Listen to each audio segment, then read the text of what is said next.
মার্কিন president Donald ট্রাম্পের Greenland অধিগ্রহণের ইচ্ছা যা জন্ম দেয় এক নতুন বিতর্কের।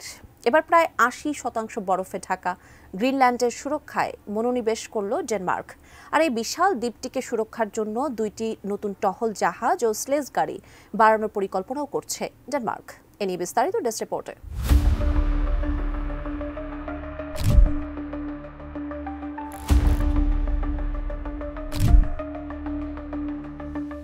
যুক্তরাষ্ট্রের জাতীয় নিরাপত্তার খাতিরে গ্রিনল্যান্ডের নিয়ন্ত্রণ নেওয়া জরুরি মনে করেন ট্রাম্প। তাই গ্রিনল্যান্ড কিনতে চাওয়ার অভিপ্রায় তার আগের শাসনামল থেকেই।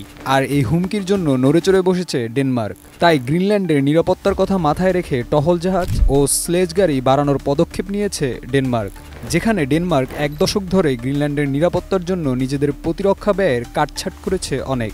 ঠিক ২০২৪ সালে নিজেদের সামরিক ব্যয়ের $২৬০০ কোটি বরাদ্দের সামান্য পরিমাণই ব্যয় করেছে গ্রিনল্যান্ডের জন্য। বর্তমান অবস্থায় গ্রিনল্যান্ডের সামরিক প্রতিরক্ষায় রয়েছে খুবই স্বল্প ব্যবস্থা।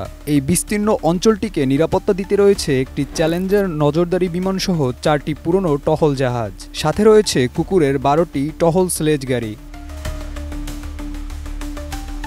শুক্রবার ডেনমার্কের সম্প্রচার মাধ্যম DRTV2 জানায়, দেশটির পশ্চিমাঞ্চলে সাবেক মার্কিন ঘাঁটি কাঙ্গারলুসুয়াকে অবস্থিত বিমানবন্দর আরও উন্নত করার পদক্ষেপও নিচ্ছে ডেনমার্ক, যাতে সেখানে F-35 জঙ্গি বিমানও রাখা ও অবতরণ করানো যায়।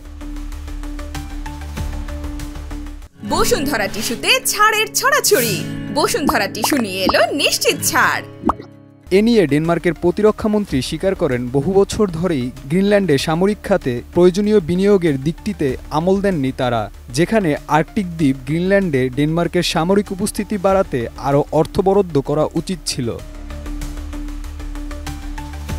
গ্রিনল্যান্ড ইস্যুতে ডেনমার্কের ওপর খুবই চড়া শুল্ক আরোপের হুমকি দিয়েছেন মার্কিন ৪৭তম প্রেসিডেন্ট ডোনাল্ড ট্রাম্প। প্রয়োজনে সামরিক শক্তি প্রয়োগ করে গ্রিনল্যান্ড নিয়ে নেওয়ারও সম্ভাবনাও নাকচ করেননি তিনি। সম্প্রতি ট্রাম্পের গ্রিনল্যান্ড নিয়ে উস্কানিমূলক মন্তব্যের পর তার বড় ছেলে ট্রাম্প জুনিয়র গ্রিনল্যান্ডে গিয়েছিলেন। তবে তার ছেলে আশ্বস্ত করেছেন এটি শুধু ব্যক্তিগত সফর, যার সাথে রাজনৈতিক কোনো সম্পৃক্ততা নেই। যেখানে ট্রাম্পের make America great again cap পরে অভ্যর্থনা জানিয়েছেন কিছু গ্রিনল্যান্ডবাসী।